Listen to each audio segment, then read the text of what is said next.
Você não faz ideia ainda de quantos obstáculos surgem quando se deseja orar, quando se quer rezar. São tantas as dificuldades que surgem que você vai se surpreender. Veja nesse vídeo quantos obstáculos a serem vencidos para que nossa oração tenha a qualidade desejada por Deus e seja eficaz. São muitos os problemas. É agora que a gente vai ver esse combate da oração, como que desde o início nós enfrentamos dificuldades para fazer esta oração do jeito que Deus quer, do jeito que a igreja ensina. Veja lá, vamos ler. A oração é um dom da graça e uma resposta decidida de nossa parte. Supõe sempre um esforço. Os grandes orantes da antiga aliança, antes de Cristo, como também a Mãe de Deus e os santos com ele, nos ensinam. A oração é um combate. Contra quem? Contra nós mesmos e contra as mentiras do tentador, que tudo faz para desviar o homem da oração, da união com seu Deus. Rezamos como vivemos, porque vivemos como rezamos. Se não quisermos habitualmente agir segundo o Espírito de Cristo, nem ao menos poderemos rezar habitualmente em seu nome. O combate espiritual da vida nova do cristão é inseparável do combate da oração.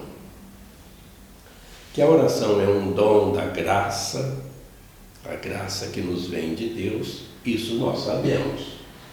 Mas tem que ser uma resposta decidida quando se quer rezar do jeito que Deus quer, do jeito que a igreja até nos ensina. Mas é sempre um combate contra o tentador, contra nós mesmos. Por quê? Porque a gente reza como se vive. Do jeito que é a vida da gente, é do jeito que a gente reza. E do jeito que é a nossa oração, é como nós também vivemos. Tanto faz. O jeito que você reza é o jeito que você vive. E aí é que vem essas dificuldades. O jeito que você vive é o jeito que você reza. Então, para que essa nossa vida seja de fato uma vida de oração, como nos quer mostrar essa quarta parte do catecismo, a gente precisa até conhecer quais são esses problemas, esses obstáculos a serem vencidos, porque é de fato uma luta, é um combate. Vamos ver as objeções à oração nesse primeiro tópico. Leia. No combate da oração devemos enfrentar em nós mesmos e em nosso entorno algumas concepções errôneas sobre a oração.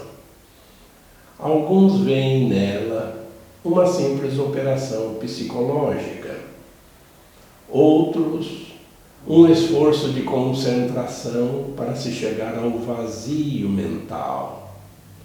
Algumas a reduzem a atitudes e palavras rituais. No inconsciente de muitos cristãos, rezar é uma ocupação incompatível com tudo que eles devem fazer. Eles não têm tempo. Os que procuram Deus pela oração desanimam depressa quando ignoram que a oração também procede do Espírito Santo e não apenas deles. Cada frase aqui tem um sentido e quer nos mostrar essas objeções que se fazem às orações. Por exemplo, tem muita gente que vai achar que rezar é apenas uma ajuda da psicologia para a pessoa se sentir bem. Outros vão achar, dizem por aí, a oração é se você chega assim a um vazio mental, com esse mesmo fundo assim psicológico. A pessoa que faz essa oração, ela até vai ter mais saúde, vai ter um melhor viver, mas é um vazio mental, não se chegou a essa proximidade com Deus. Uma oração apenas como uma receita de psicólogos, de psicologia, para você se sentir bem. São objeções que se fazem. São só palavras rituais também, que as pessoas repetem, e isso faz com que elas se sintam bem. São objeções. Outros nem chegam à oração, porque dizem, eu não tenho tempo. É aquele ativismo que nós também vemos aqui como um dos problemas para se rezar. Pessoa cheia de preocupações, é como aquela palavra que cai no meio do mato, nos espinhos. São tantas as preocupações da vida, essa falta de tempo, que a pessoa não tem quase nada de tempo para oração, para se fazer presente com Deus, se aproximar de Deus. Então as pessoas acham que a oração é apenas deles, mas esquecem que ela procede do Espírito Santo. Se a pessoa não tiver de fato esse ardor, essa fé, não vai virar nada, porque a oração não é só sua, é uma graça que vem de Deus, como nós já vimos aqui. Continuando, olha que outros obstáculos, tem vários aqui, que atrapalham a pessoa entrar em oração. Vamos ler. Devemos também enfrentar algumas mentalidades deste mundo, as quais, se não formos vigilantes, nos contaminam. Por exemplo, a afirmação de que o verdadeiro seria apenas o que é verificado pela razão e pela ciência. Rezar, pelo contrário, é um mistério que ultrapassa a nossa consciência e nosso inconsciente. Outro problema, os valores de produção e rendimento. A oração, sendo improdutiva, é inútil. O sensualismo e o bem-estar material, considerados como critério da verdade, do bem e da beleza. A oração, porém, amor da beleza, filocalia, é enamorada da glória do Deus vivo e verdadeiro. Em reação contra o ativismo, a oração é apresentada como fuga do mundo. A oração cristã, no entanto, não é um sair da história, nem está divorciada da vida. Então aqui nós temos antônimos, Temos uma objeção, um obstáculo, mas já tem a resposta em seguida. Quer ver? Uma por uma. Não é se pautar pelas mentalidades deste mundo. Aqueles, por exemplo, que dizem que a gente só tem essa vida material, a razão, aquilo que a gente vê, aquilo que a gente prova, aquilo que a ciência nos ensina. Não é assim. Rezar, ao contrário, é um mistério que ultrapassa a nossa consciência, é metafísico, é além da física, é fora da matéria. Mas, então, é uma objeção a esses que apenas creem no real, naquilo que é provado, naquilo que é científico. A oração vai além disso. Outro problema, valores de produção e rendimento. Do jeito que o mundo é hoje, vale o que é produzido, a produtividade, o rendimento, o lucro. Essa busca de acúmulos faz com que a pessoa não veja a oração, porque a oração ela não produz nada, ela é inútil. A pessoa ali ela está se fechando em si mesmo, mesmo que esteja fazendo orações do tipo intercessões pelos outros, né, ela não realiza nada e nem consegue nada. Por isso é desprezada. Vai contra esses valores da produção do mundo material em que estamos.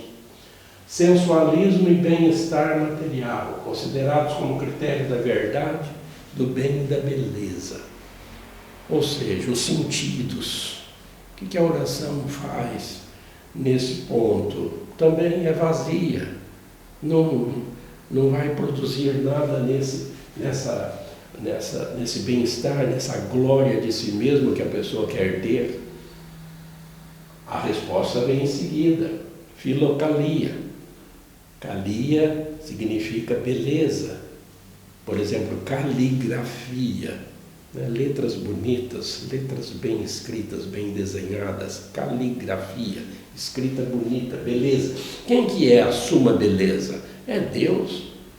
Deus é infinitamente belo. Não existe beleza maior do que a de Deus. Então a oração, ela é amor da beleza, amor por esse Deus.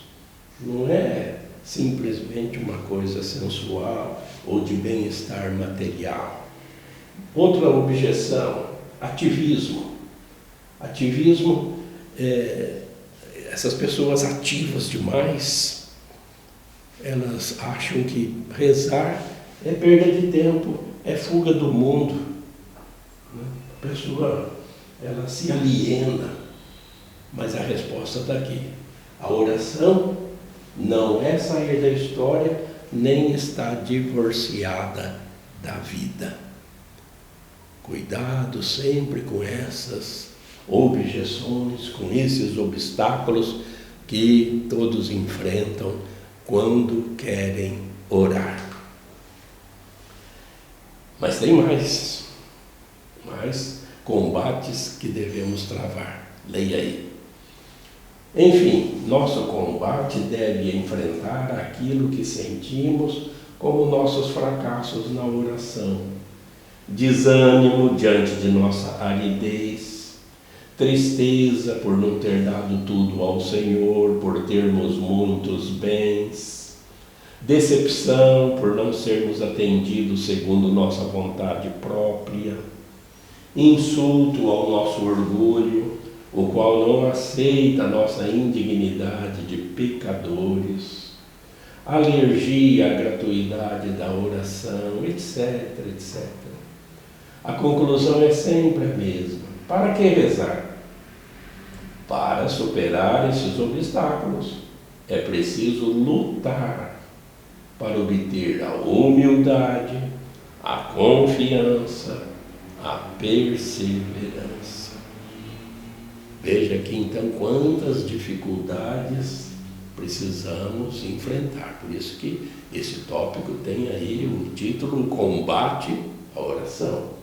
Desânimo, tristeza, aridez, pessoa que não tem raízes numa fé, não tem mais envolvimento com Deus, devido a todos aqueles problemas que nós vimos no slide anterior, no parágrafo anterior.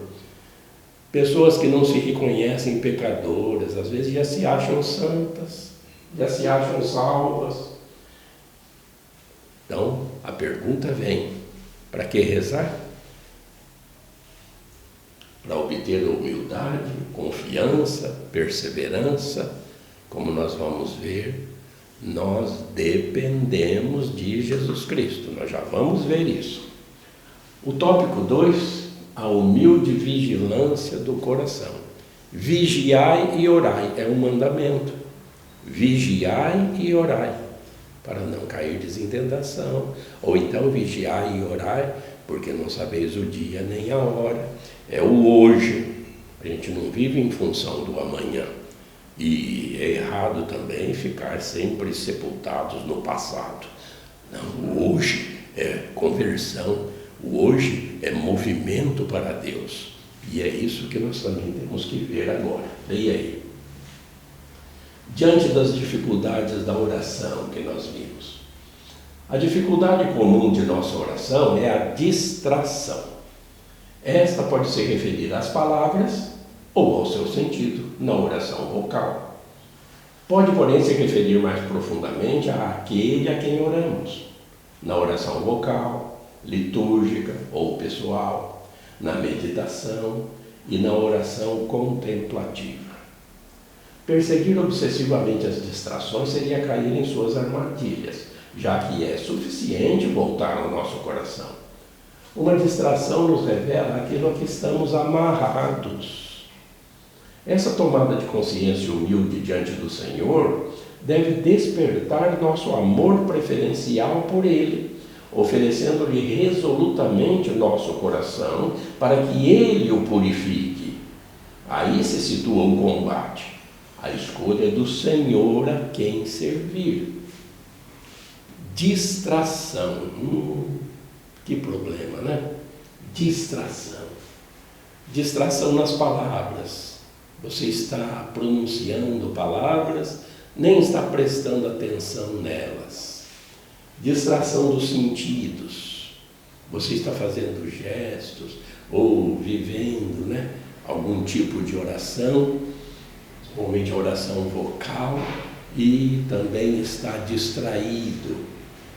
Você lembra quando a gente falou dos três expressões da oração? Oração vocal, meditação e oração contemplativa, logo nos vídeos imediatamente anteriores. Ela acontece, a distração, em qualquer uma dessas expressões. Na liturgia, distraímos nos sacramentos, na hora do batismo, na hora do matrimônio, ou na Santa Missa. Quantas vezes a gente viaja em nossas distrações, saindo ali com nossas mentes da casa de Deus, do templo, da igreja. Ou mesmo quando a gente está rezando sozinho, a gente se distrai. Com o quê? Com aquilo que a gente geralmente está amarrados. Nós vimos aqui, amarrados. É aquilo que nos preocupa, aquilo que a gente está vivendo. Essas distrações nos assaltam e fazem com que as nossas orações possam se tornar vazias. E não adianta ficar lutando contra essas distrações de modos equivocados. Aqui já tem uma medida, é voltar ao nosso coração, se focalizar no que estamos fazendo e não naquilo que nos amarra, nas nossas preocupações. A quem você quer servir? Ao Senhor ou às coisas, aos bens, a outros assuntos?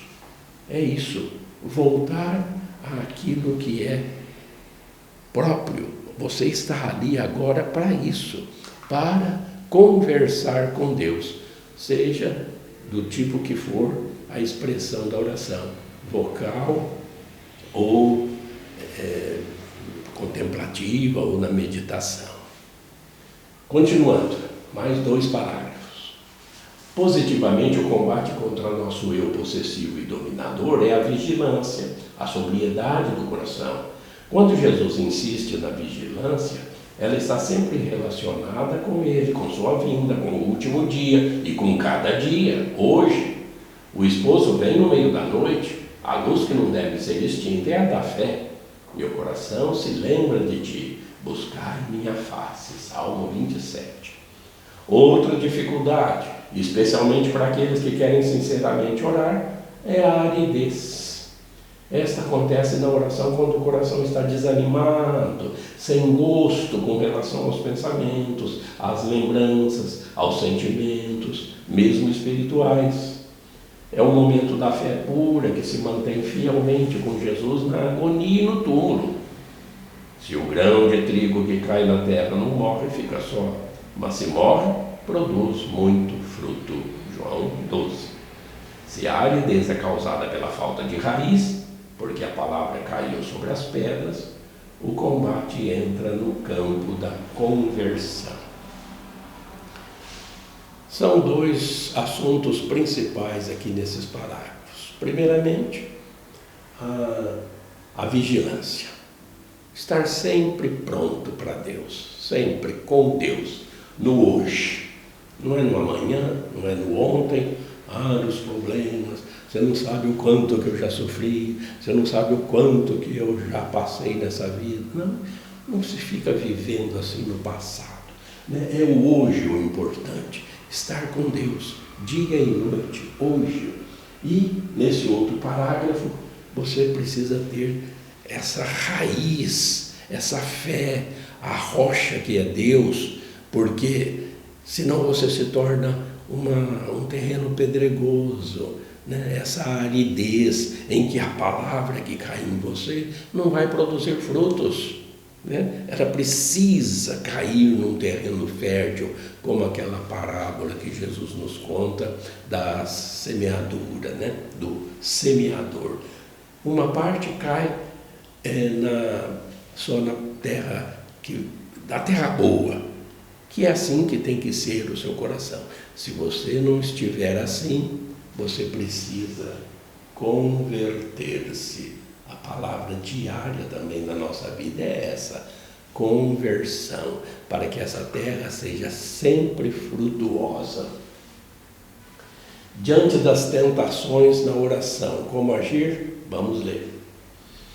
A tentação mais comum, mais oculta, é a nossa falta de fé, que se exprime não tanto pela incredulidade declarada, quanto por uma opção de fato.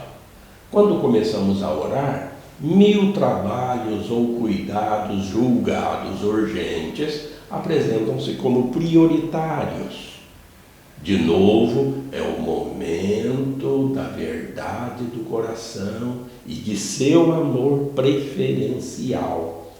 Por vezes nos voltamos para o Senhor apenas como último recurso, mas de fato acreditamos nisso. Às vezes tomamos o Senhor como aliado, mas o coração ainda está na presunção. Em todos os casos, nossa falta de fé revela que não estamos ainda na disposição do coração humilde. Sem mim, nada podeis fazer. João 15. A gente pode até começar agora esse comentário por aqui. Você é aquele galho que tem que estar unido ao tronco. É a parábola da videira, João 15. É dali que vem a seiva, que vem a graça para você. E esse galho vai produzir frutos se estiver unido ao tronco. Então é por aí que a gente vê como agir diante de todas as tentações que nós já vimos, né, nesse encontro até o momento. Às vezes a gente tem as nossas prioridades, achamos, né, que os nossos trabalhos, os nossos cuidados precisam da graça de Deus, assim, nesse sentido quase que material, para você se dar bem, ter prosperidade, ser feliz aqui na terra já, nos negócios e em todos os sentidos. Isso é presunção, não é por aí. Sem mim nada podeis fazer, diz Jesus. Você só vai produzir frutos não por você mesmo. A gente não tem condições de produzir frutos se não for por Cristo, com Cristo e em Cristo. É com Ele. Ou a gente entende isso, ou a nossa vida se torna de fato vazia, estéril. Para terminar esse último parágrafo, vamos ver. Outra tentação, cuja porta é aberta pela presunção, é a assídia, chamada também de preguiça. Os padres espirituais entendem essa palavra como uma forma de depressão, devido ao relaxamento da ascese, a diminuição da vigilância, a negligência do coração. O espírito está pronto, mas a carne é fraca. Mateus 26. Quanto mais alto se sobe, tanto maior a queda. O desânimo doloroso é o inverso da presunção. Quem é humilde não se surpreende com sua miséria. Passa então a ter mais confiança, a perseverar na constância. A preguiça, né? Que coisa. A assídia vai contra essa ascese. A ascese é essa ascensão a Deus, esse crescimento na espiritualidade, nessa proximidade de Deus, nessa ascensão que deve ser a nossa vida até o último suspiro. E aí, quando falta, né, essa intenção de crescer no amor de Deus, vem esse relaxamento, vem essa diminuição da vigilância, a vida passa, a negligência, e é claro que esse é um combate que você deve travar, Sempre que você tiver dificuldades com a oração, veja esse vídeo de novo, veja o catecismo, veja esses parágrafos, para você se fortalecer e aprender a fugir de todos esses obstáculos que nos são colocados pela vida, pelo tentador. É um combate constante que a gente deve travar para que a nossa oração tenha a qualidade que Deus quer. Começa com a humildade, com a confiança, com a perseverança. E assim nós vimos os 2 primeiros tópicos desse artigo 2, o combate da oração, e nós estamos quase terminando a primeira sessão da 4ª parte do Catecismo sobre a oração cristã. Vamos continuar a partir do parágrafo 2734 nos próximos encontros. Fique sempre com Deus e Deus te abençoe.